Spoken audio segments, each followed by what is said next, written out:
Well, I'm so excited for this. I am so excited, Meryl. Me too, Jeff. I'm excited too. All right, so we will go in three, two, one. Hey, welcome back, everybody. Jeff Frick here, coming to you from the home studio for another episode of Turn the Lens. And I've been trying to get this guest on for a while, and maybe it's a little bit of a benefit that we waited so long because there's some new things happening. But, I spend more time on closed caption. I don't know, more time. Probably one of the most tedious and painful processes that I spend a lot of effort on because I think it really matters. And we're so excited to have this guest on, and she's going to tell us why it matters, how we can do a better job, and some of the crazy trends that are happening out there that we got to watch out for. So joining us all the way from the Dallas-Fort Worth area, she's Meryl Evans. She's the founder of Meryl.net. She's a speaker. She does training. She has a TED Talk. And I think she likes to say she's your digital marketing left-hand gal because she's a left-handed person, not a right-handed person, which I think is pretty funny. So Meryl, welcome. Great to see you. Thank you, Jeff. I'm excited to be here and to connect with you. We've known each other for so long.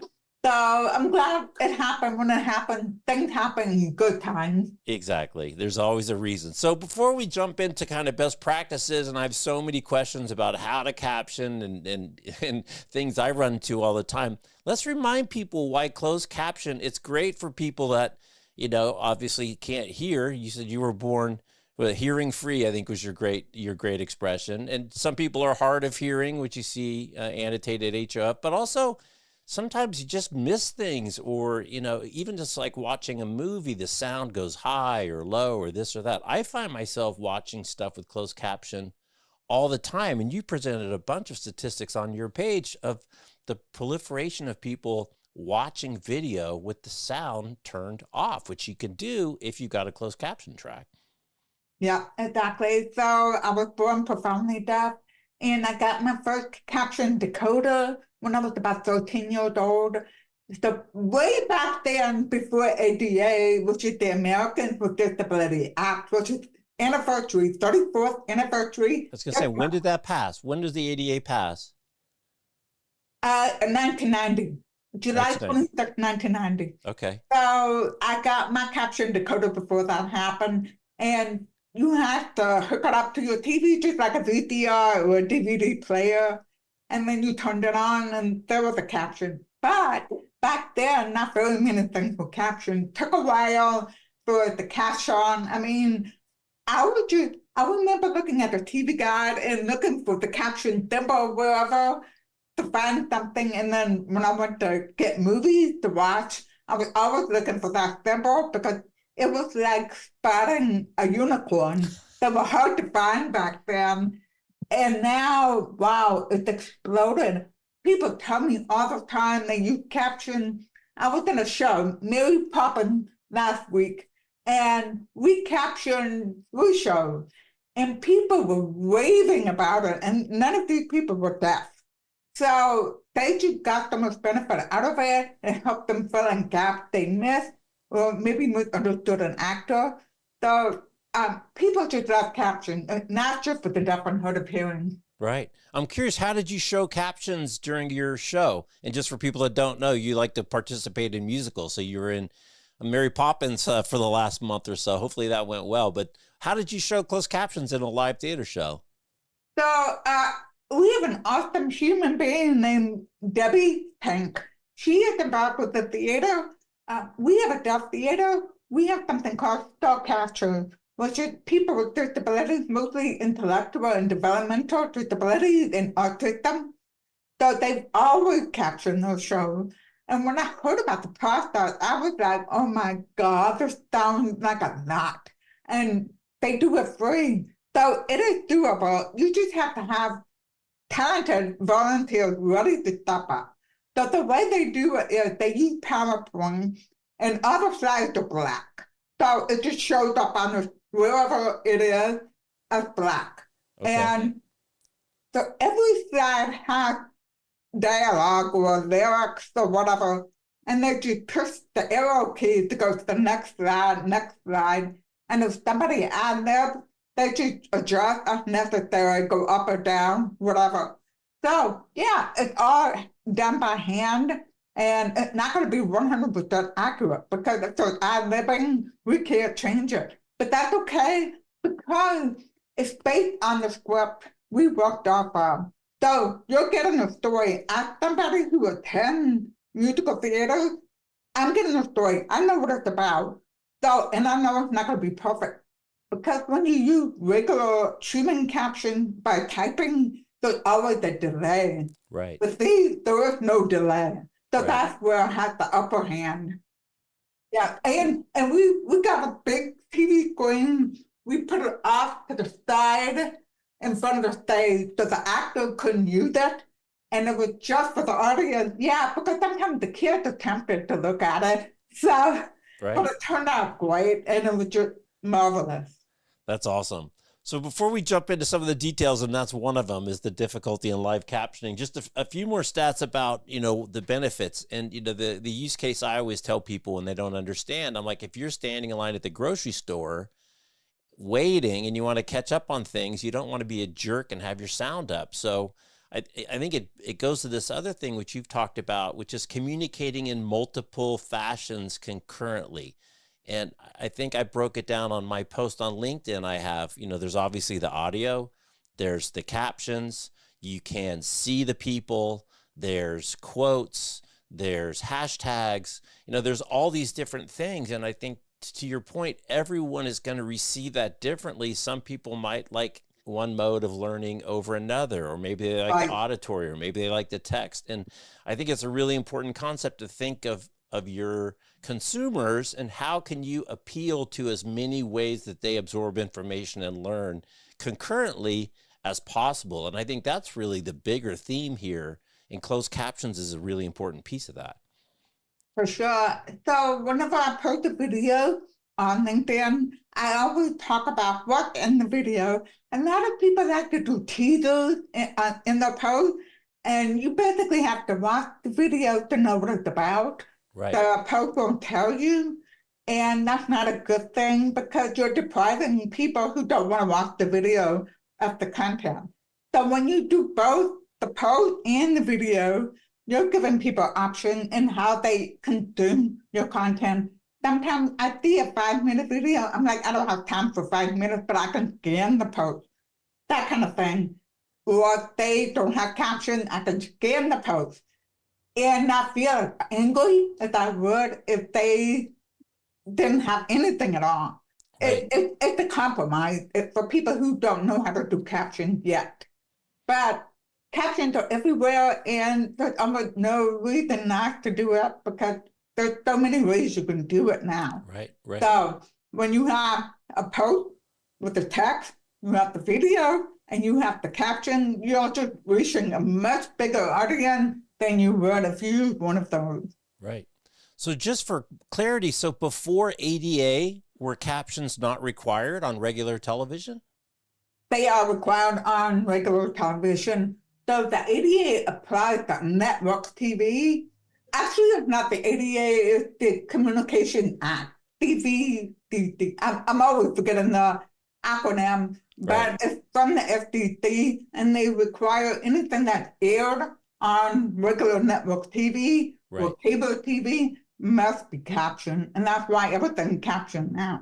Right. It's really interesting. Okay, so let's jump into some of the rules because, like I say, I I spend so much time trying to caption stuff, and it takes me so long. And I have a bunch of questions, but let's just jump into some of your rules.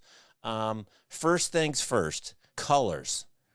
You suggest actually it's not even black; it's slightly off black and slightly off white, but just simple white on black. No yellow, no orange, no green, no purple, no yellow. So share a little bit about how do we see and, the impact of contrast and something simple like white on black or, almost white on black versus when you start to use colors. For sure. I remember when I had to capture in Dakota, one day I saw colors. They were testing violet, they were testing yellow, and I was excited because it was a change. But it quickly became a nuisance. It just interrupted the viewing experience. Now, you'll never make 100% of the viewers happy with your caption choices. They just accept that. That's what the captioning 10 guidelines are. So the best practices to help you reach the biggest number of people possible when they cannot control the formatting of the caption. Nowadays, you can go on YouTube, you can go on Netflix, you can go on Hulu and customize the caption.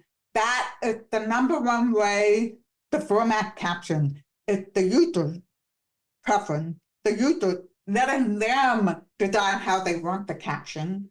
I know people, a small percentage who prefer yellow to white, whereas those of us who don't like it strongly dislike yellow. It's just an uncomfortable color for some people. Right. Or right. they have a disability that just makes it harder to tolerate. Right. And the reason I say off black, off white and off black is just to take the edge off a little bit, because sometimes the black can be too much for some people, so it's kind of a compromise. Okay. And it's a stronger contrast between the text and the background. So that's where you'll have the most effect, if you have to be in control of the color. Okay, we're going to jump all over the place, because that then begs a question as to the difference between closed captions and open captions. And I think a lot of people mix those up. I certainly do, but I use the expression burned captions, you know, burning it into the MP4 so you can't change it and I can choose exactly what it looks like, versus closed captions, I guess, which is where you have the SRT file that then drives the YouTube or whatever the choice selector thing is, right? So how do you decide when to burn in your captions and when not to burn in your captions? Because like you said, you're probably going to piss off somebody with either choice. Well, closed caption always the best option, and here's why. So I have my phone. If I'm watching it this way, it's going to be really small. The caption's going to be really small. But if I turn it sideways and expand, the caption gets bigger with the screen. So that's the advantage of closed caption. They are adjustable, and you can adjust them. But with open or burned-in caption, nothing changes. You're stuck with that color choice, with that size. Oh my goodness, it was small. Too bad.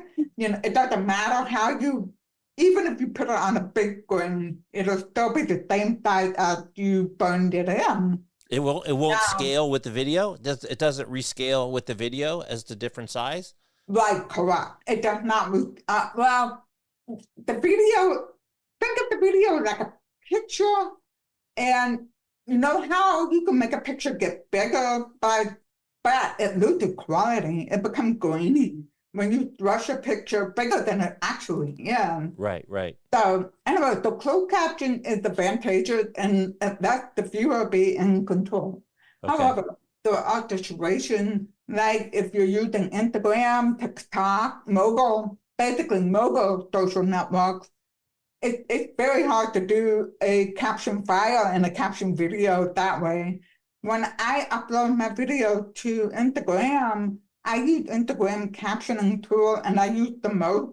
You can actually make, a lot of people probably don't know that, but you can make it bigger and you can control the colors a little bit. Right. And I can make them black and white and make them a little bigger. So in that case, it's open caption. Instagram does have a captioning option now, but I don't use it because most of the people burn in no caption, and it was overlapping the Instagram caption were overlapping the person's video, and I got tired of it. And you can't turn it. Yeah, I wish it would work like LinkedIn. If you go to LinkedIn, there's the caption button right there on the video. So if somebody has open caption, I can tap it and turn it on and not have both showing. But Instagram, you have to go into your settings to turn it off and then back out. No, that's too much. So that's the difference. You know, it depends on the circumstances. Sometimes people don't know what it means to have a second file, to have that SRT or a VTT file. They don't know what that means. So open caption could be easier for them. Okay. So the key is the caption in the first place. That's step number one. But the rest, you can make progress as you get more experience. Right. Okay, well, let's stick on this topic, because then the next thing is backgrounds versus putting like a, on the outside edge of the letters. Or what I do even is just put a full black frame. So I'll often just take the whole video and scooch it up to give myself a nice black frame. So I've got a consistent place for those white letters to lay down. What I'll try to do is actually sync the SRT exactly to the burned in. So when the SRT ones pop up, they actually exactly lay over the top of the, I guess open would be the right word to say it. I mean, is that a good best practice? Because oftentimes people just don't leave enough, wiggle room down here. And even on some of your little demo videos, the captions, especially if you have graphics and lower third and their name and this and that, and you lose space. So I find like I'll scale it down and then create a frame and then put the caption so it's got its own place. It's not bothered. There's no distraction behind it, and it's nice and clean and readable. Well, like Instagram and TikTok have all the overlay stuff on the, they have your username, they have all the like buttons, and, so I have to put it up higher than I normally would on regular video, because otherwise it gets tight with the overlays. So that one I have to move up. And that's another advantage of closed captions, by the way. So if you playing a video on YouTube and you're playing with the player, the caption move up with the player. So you can still see the caption even when you move it. And then when you move it away, it goes back to where it was before. Oh, and get that. Did you know you can move the caption in Zoom and in YouTube and in other places? You can move it where? You can move them. Yeah. You can take the caption right now on Zoom and move it anywhere you want. Oh, within your settings, if it's an SRT? To drag and drop. Oh, to drag and drop. Yeah, to drag and drop. You can do that on YouTube too. So you can always play with it to see if it works. It works in some places, not everywhere. But that would be really nice if it was possible everywhere. But I can't tell you how many times I watched something on Hulu. Hulu's very strange. So, for example, I watched Law and Order SVU on NBC on my TV. The caption and the credit never overlap. So you can see all the starring name, actor's name, and the caption. But on Hulu, they always overlap each other. And I'm constantly having to, if I want to see the name, I have to pause, and it's a pain. Right. So I don't know what's going on with that, but it matters. We want to see both. Please don't hide these things, but there are ways around it. And that's another advantage of open caption. You can control the placement of the credit and the caption to ensure they don't overlap. Because not everybody knows how to move caption to, but really the best thing to do is just put the credit somewhere else and let the caption be where they are. Right. Okay, so next question. So I use Premiere a lot, and so the question is, kind of how long in terms of duration and number of words per text block. And I looked before we got on. The default on Adobe Premiere is 42 characters, 3 seconds, and no gap in between each block. I think you said you like 32 to 36 characters, something like that. So 2 questions, how many words should there be, or is it the duration? Is it where people take breaks or speaker breaks? How do you figure out where to put the limits and the bounds of a particular block? Yeah, timing tricky. I didn't know how to do it because I've worked in the caption to know how long something it should be up and not up. It's like 1 second plus 1/4 of a second per caption at the shorter. In other words, no caption should be on for only 1 second. That's too short. And it needs to be slightly over 1 second on the short end. On the long end, I think it was 6 seconds. I never remember because I don't do numbers well. But for the most part, it's 32 characters per line, 64 for both lines together. Oh, So 32 per line. Okay. Yeah, but to make things more complicated, it can depend on some variables because some networks, streaming networks, they format it differently. You may use a certain font that makes it bigger or smaller. There's a lot of things. So there's no perfect number. Caption and key, which is like the premier guide that everybody depends on, say 32. But Okay. Netflix, I believe those are 42. And then Amazon is 40 or 30, I don't remember. So they're not consistent. But the key is you don't want it to go all the way across because that turns it into a reading experience. Captions are meant to be scanned, not read. In other words, you should be able to scan it quickly so you can watch the video. But when you have it going all the way across, you're just reading the stomach text you're reading and you're making the video. Right. So that's why length is important. And I had my workout had some captions up for a really long time, like 10, 15 seconds. And it was like I stopped doing whatever the instructor said because I didn't realize the timing was off because the caption was up too long. Right. So, Right. yeah. So Okay. it So then, matters. Yeah. so another question I had, which I think you just answered, was if I have, let's just say I have 8 words, is it better to have 8 words in a line or to stack it 4 words and 4 words? And my assumption that it's better to have it stacked because then your eye doesn't have to move so much and it's more of a blob in the middle versus an extended line. And it sounds like that is true. You want to keep it concentrated in the middle if you can versus having a long line. Well, it depends. Of course. Everything it depends. Like, what was the word supercalifragilisticexpialidocious? Sorry, Mary Poppins in my head. It depends because line breaking point or division, like captioning key calls it line division. A lot of it say breaking point, and that's the very end of the line. You want to go to the next line or to the next caption, depending. Right. It makes a difference. So, for example, if my name is the end of line 1 and my last name is the beginning of line 2, that's not good. Right. Name first and last name should stay together in one line. So, in other words, I will move my first name to the second line with my last name. So, there are little things like that. And you don't want to end the caption on something like the word and. It's Right. like, and what? So it affects the cognitive, it becomes the cognitive overload because they're having to hold that thought, wait for the next one to pop in. Don't forget, concentration happens quickly, so the brain got to process quickly. Right.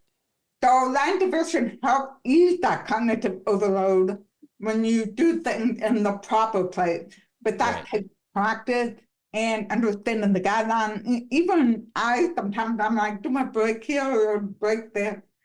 So it's just a lot of practice, but it's just something to be aware of and pay attention to because people like me have depended on caption for many, many years. We notice these little things.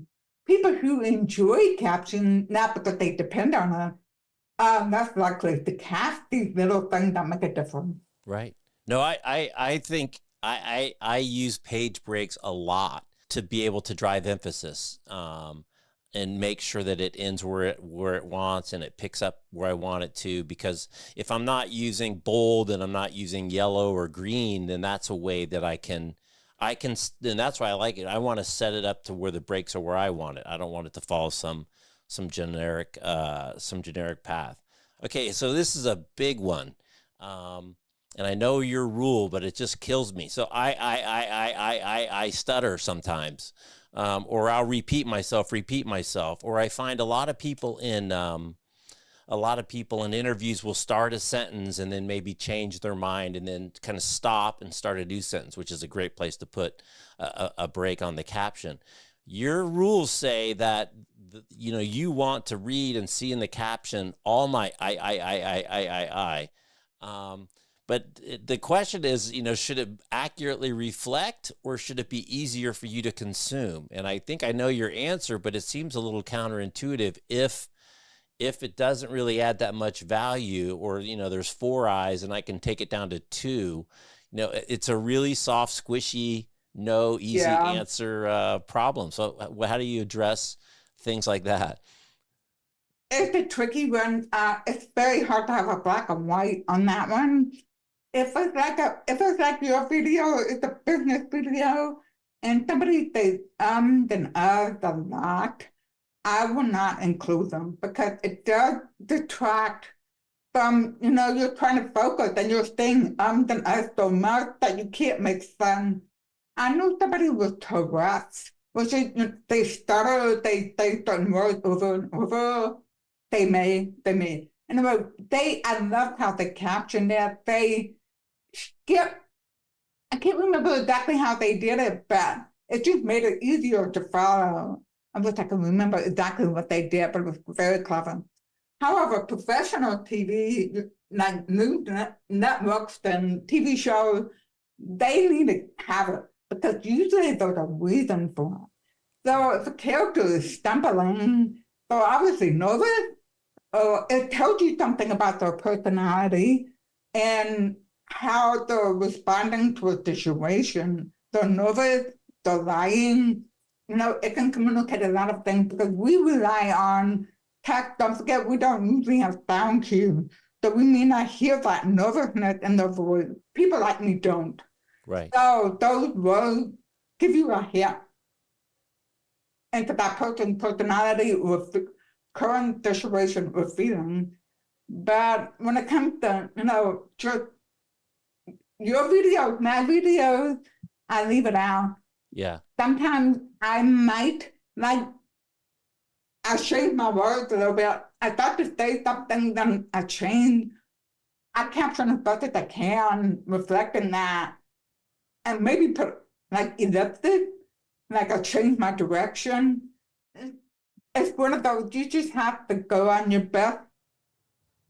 Yeah. Well, it's funny when you shift sentence. It's a great place to put a page break because then suddenly that text doesn't look so awkward.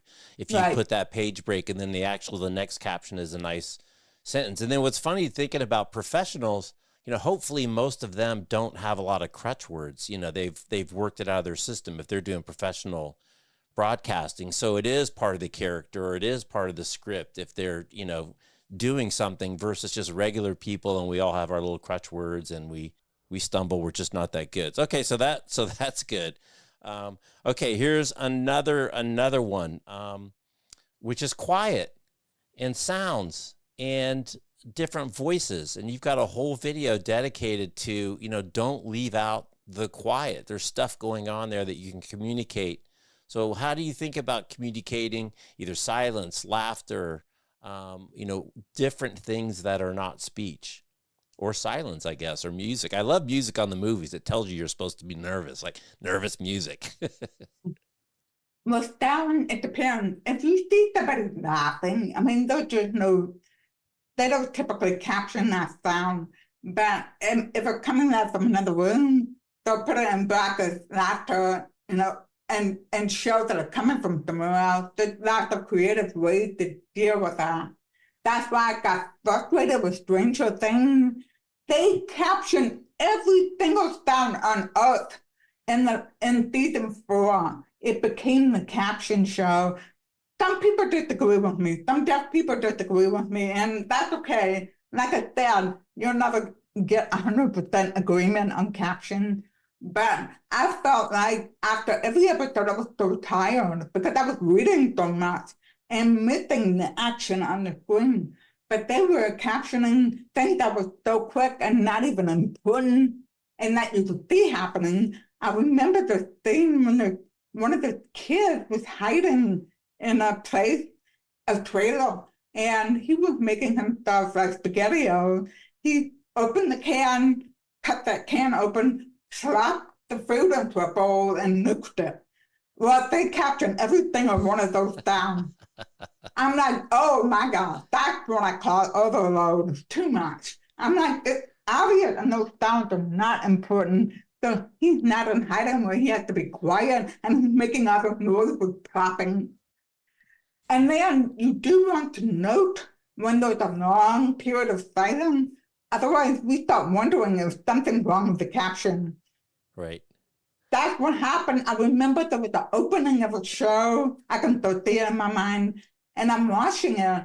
And like, I can't tell if there's music or if there's, I didn't have my implant on, my bionic ear on. And I'm like, the caption's messed up. I mean, it went on for a really long time. So that can be resolved easily with a simple nose down. Silence, that kind of thing. So we do need to know when there is no sound, otherwise we start wondering those problems.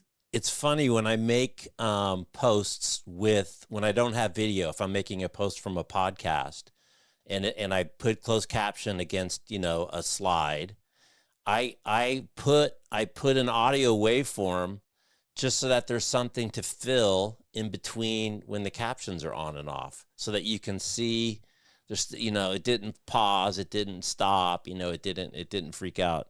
But do you know the expression Foley effects? Do you know Foley effects from making movies? So basically, the Foley effect guy is the guy that makes the microwave door. Foley, yes. Foley, yeah. F-O-L-E-Y, okay. Yeah. So maybe the director of that other show must be a Foley guy. So he just likes all those sounds and wants to make sure they all get their proper credit. That's hilarious. Yeah. Well, I have seen those podcast clips you're talking about, the very short teaser clip, and a lot of them for a while. I haven't seen any lately, thankfully, because I find the waves distracting. I was having a hard time paying attention to the caption when they kept basically doing this to me. Right. And I can't read the caption when it's constantly fluttering in my face. So it bothers me. I can't speak for everybody, of course. Right. But I just find it distracting. But I am not ADHD or have certain disabilities that might be easily distracted by something like that. Well, or they may benefit from it, because sometimes people who have ADHD benefit from having emotion so they can focus better, because they need to have two things going on. Right. I know, because my whole family has it. So I know how that goes sometimes. Okay, another topic, identifying speakers. So most of my videos are pretty simple. It's talking head, and it's either a single shot or a double shot. And so I unless it's not obvious, I try to keep the closed caption in the middle. If we speak over one another, which happens, then usually I'll put the name, Jeff said this and Meryl said this. Yeah. Is that the right way? Do you bounce it back and forth? I think you often talk about the tennis effect. You don't like tennis match spectating in terms of the back and forth with your head. Simply, you would put the person's name in bracket. That's it. Just Meryl and bracket. So if we're both kind of like when I was saying right, when you were saying something, they can put both lines, put your line and my line, saying right when I'm in yours with your name, Jeff. And that will keep it clear. You're right, talking heads don't really have a problem. And talking heads with two people generally don't have a problem, because usually whoever's speaking, I mean, if the other person speaking, but the video is on, the one not speaking, it's obviously the other person speaking and they're listening. So with two people, that's pretty easy to figure out. Okay. But there have been times when two people are in a conversation on a TV show and you don't see their faces very well, and you're like, wait, which one does that? Because that was important. But it doesn't happen often, but occasionally there's just something important and you really need to know who said what. Right. So it's just very easy to fix by adding the name and bracket, and that's all you should wrote. Okay, so this is something, I don't know if it's not in any of your rules that I do, which is actually give more information in the closed caption than is in the dialogue. So for instance, if somebody says ADA, and you said ADA, I might caption that if the duration works and I can get the ADA at the end of the top line. Underneath, I might say Americans with Disabilities Act. I do that a lot with acronyms because a lot of people will speak with the acronyms and you never know if the audience knows what those acronyms are. So I'll often use the second line to punch in the real thing. Or I've even, if somebody mentions a piece of research or something, sometimes I'll use that second line to put like the title of the research. I mean, I'll have it in the notes in the webpage, but it seems like, you know, a good opportunity if someone's never heard of the such and such and such and such, that if you've got space, you put it down there. So now it doesn't match the dialogue, but it does add interesting information that, and again, most of my stuff's on demand. So you could pause it, read it, and then pick up the conversation. Anyone do that? What do you think about that? She's shaking her head. Generally, the rule is what is said, what is heard should be captioned. Okay. Therefore, if it's not said or heard, it shouldn't be captioned because you're adding more load and it's not being said. And plus, because it's not said, the next thing after ADA is going to be said, and that adds more text. So in that case, I would just put it in the note or in the post itself, you know, or in the comment. There's lots of opportunity just when it sticks to. But there has been an interesting thing. There's a show called What's My Line? And they have a lot of puns based on sound. So one of the ones that stuck in my head, I don't know why. So they were talking about somebody who's a DJ. And you know the word holla, holla, you know, holla, holla comes up. Well, the guy was the DJ at Bar Mitzvah. So they made a joke that holla, as in holla, the Jewish bread, you know, the braided bread. It was a play on words, holla. I was like, so what they did was they put holla, CHALLAH in the caption, but next to it in parentheses was HOLLA, which is what they were, and that was well done because it was short and to the point, and it helped clarify the pun because some deaf people may not get the pun because they've never heard the voice, so they don't know what it sounds like. Right. So that was clever and effective in that case. And they do that on Password, the game show Password, where Jimmy Fallon has a tendency to say things in a certain way to try to get people here, like imitate an actor. The captions will let us know he's imitating. And one time, I have a video clip. He was imitating the Minions, you know, the little yellow characters. Little cartoon guys. And the caption said Minion. So I knew exactly what he was doing and saying that password, you know. So he's doing it in the voice of the Minions, so they're letting you know that he's acting like the Minions. That's funny. So I don't know, maybe there's a feature in adding more information into this thread. That's interesting. Okay, so unfortunately though, there's a new trend that basically breaks every single one of Meryl's rules, and it's actually part of the catalyst why I reached out to you to say we have got to do this sooner rather than later, because I'm seeing it all over on YouTube Shorts. I'm seeing it on Instagram. I don't really do TikTok, but I think it comes from TikTok. And this thing, it even has a name. It's called the Hormozi Captions, which is, I guess, named after this guy. I looked it up, Alex Hormozi.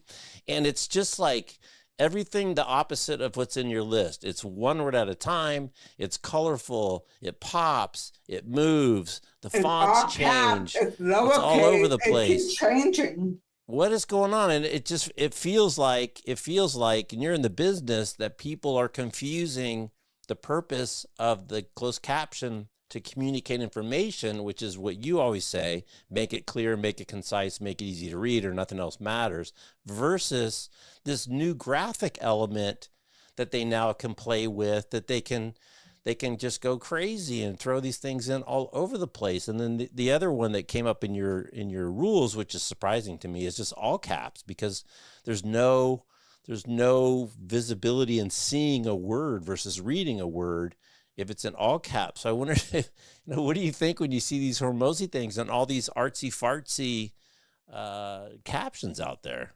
I put a video out there, it's a side-by-side video of the Hormozi versus plain old boring caption, and the majority of people could see why the whole emoji was the problem. A few people prefer the flashy stuff, but like I said, it was very small. The majority did not. And it was distracting, it was harder to read, and all caps had nothing different. A friend of mine, friend, did. So he wrote the word airplane in all caps. He drew a square, a rectangle around it, because that's the shape it makes. But when you put it in lower letters, lowercase, he was able to make a shape of an airplane. So all caps have no visual. It's the same. It's either a square or a rectangle, depending how long the word is. Right. Whereas mixed case or sentence case has more visual differentiation, and it makes it easier to read. And yes, there are tiny percentage of people who do better with all caps. But again, the tiny percentage. That's why customizing caption is the best option. And a lot of places offer all caps as an option. Then I know my favorite karaoke style caption, which is basically the word is highlighted as a triangle spoken. That's why I call it karaoke style. And it's so distracting. My eyes start following the karaoke and does not get the idea of the message, because it's playing follow the ball and it's not reading, it's not absorbing the information. However, there are tiny percentage of people who benefit from that as well. And that is also an available option in some streaming networks where you can have each word highlighted. But when you're talking the majority, you're neglecting that. And unfortunately, Instagram, they've got like 5 different variations of captions you can choose from. And the very first one, change your size, is all caps, it's just, yeah, it's like that. And I think people should go with it because that's the default. Right. So it's like they need to make the acceptable one the default, and people don't change. Anyway, so the reason captions are boring and have been boring all these years is because they work. They are not meant to be the show. They are not meant to be the star. The video and the content of the video is supposed to be the star. And this emoji stuff is taking away from that. If the company making the video cannot make good content, they shouldn't be making the video at all. If they depend on their emoji caption to get eyeballs, to get people to pay attention, then the content could be better. Right. That's what I think. Right. Yeah, and it's like the whole videos. It's like a whole industry now of how to make those things. It's not Oh my God. good. Yeah, there's so many websites and apps that add caption, and they do the fancy stuff, and they're giving people choices, and people don't know the best practices. They don't know these things. They don't look into it. And I'm not frustrated with them. I just know that they don't live with captions every day like I do. That's why I'm out there educating every day, because I can only reach the tiny percentage of the world through LinkedIn or wherever I'm posting. Well, hopefully we'll get you a little bit more reach after this. But let's shift gears a little bit and talk about the change in technology and how that's changing everything. Because you mentioned when you were a little girl, you had some manual machine you had to hook up to the TV. We've seen a lot of progress within AI, and we used to use a service like Rev AI, and I used to joke, they had a person generated closed caption, or you could buy the computer generated closed caption, and I think the price difference was like 10x, and the computer generated one, this is years ago, was only about an 80% solution, and you almost spent as much time fixing it as you would have had if you just tried to do it yourself. The technology has come a long way. I do my Adobe closed captions now right here on my laptop, and it's not a 100% solution, but it's come so far. How do you see kind of the change in technology and making it a little bit easier for people to start to add this feature to their videos? AI can't work by itself. It needs to have human intervention because it is never 100% correct. And it also depends on the sound quality, the video quality.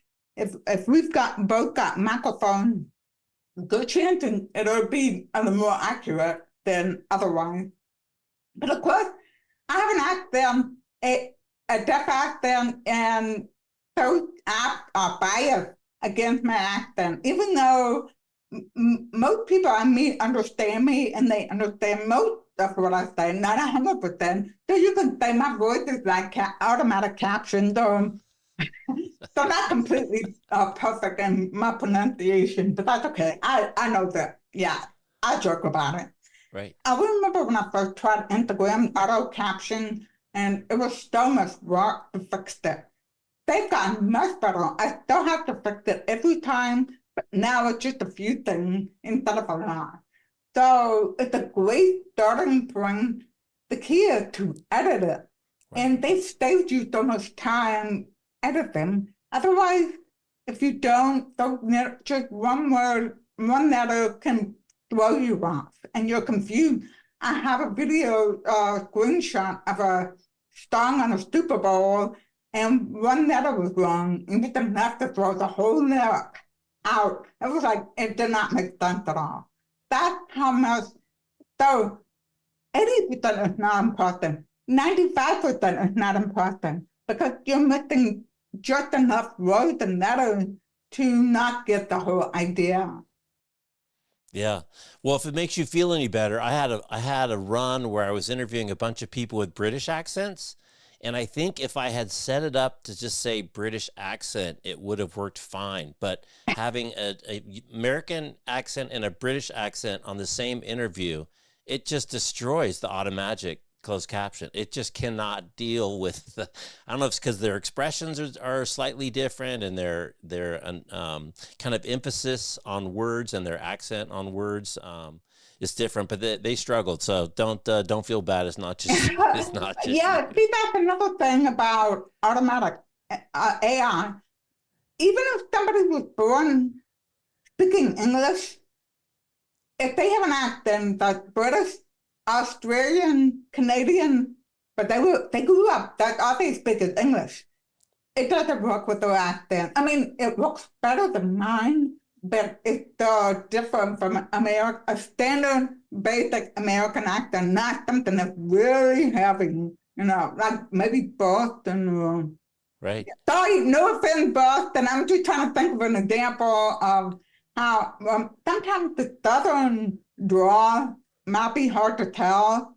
Yeah. So AI is biased, and in that it expects perfect American English with no emphasis, no heavy accent in the way. Yeah. Yeah. So shifting gears a little bit about with COVID and what happened with COVID. So you gave your TED Talk after COVID. So congratulations on your TED Talk. Thank you. One of the themes that comes up over and over, whether it's the future of work or many things, is that COVID was an accelerant to things that were already underway. And you talk about normalizing in your TED Talk with your son, that it's normalized to have text on screen. For me, I think, when the NFL did the draft and Goodell was in his basement, that kind of normalized video calls, and, it made it, if the NFL can do it, then it's okay.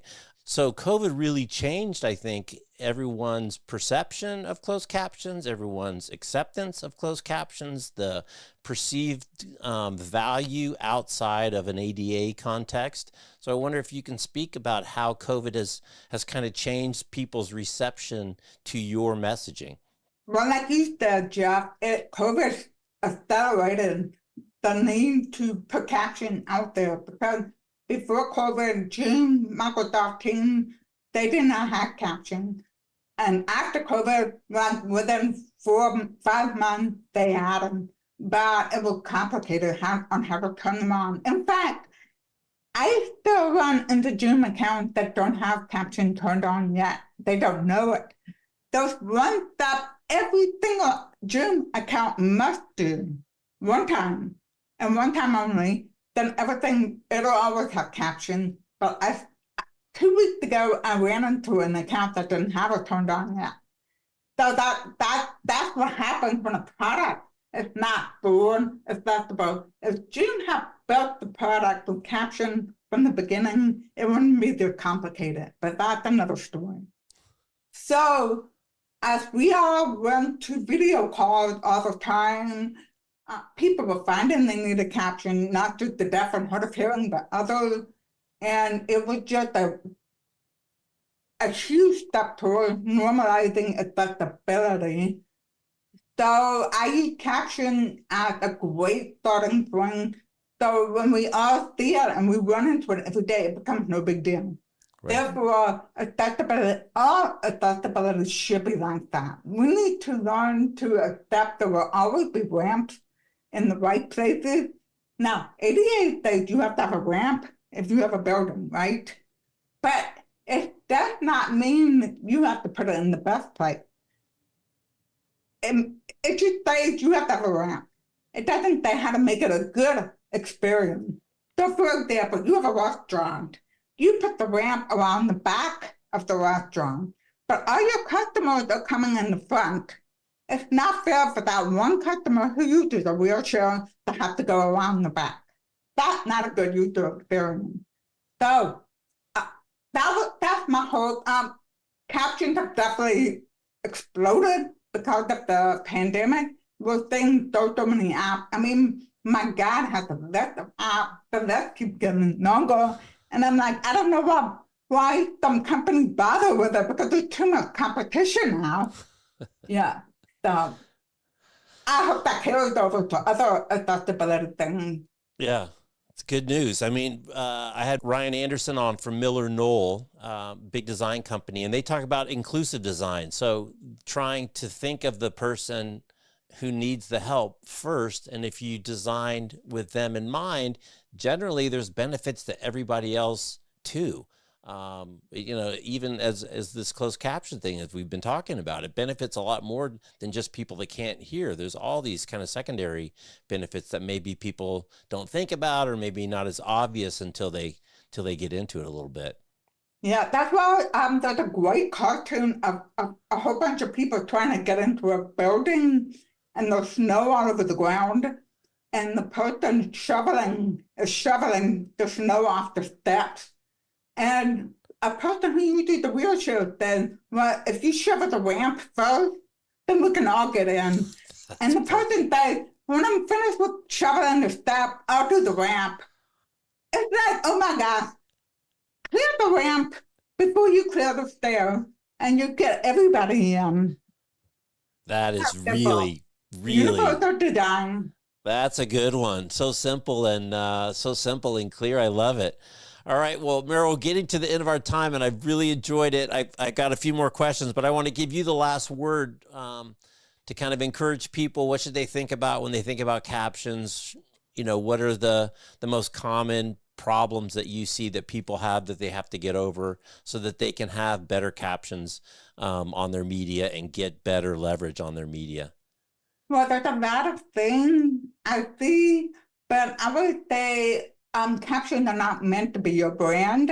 They're not meant to represent your brand. In other words, if your brand colors are orange and white, the captions are not going to be orange and white if you want them to be accessible. In fact, orange and white are not accessible colors because the contrast is very small.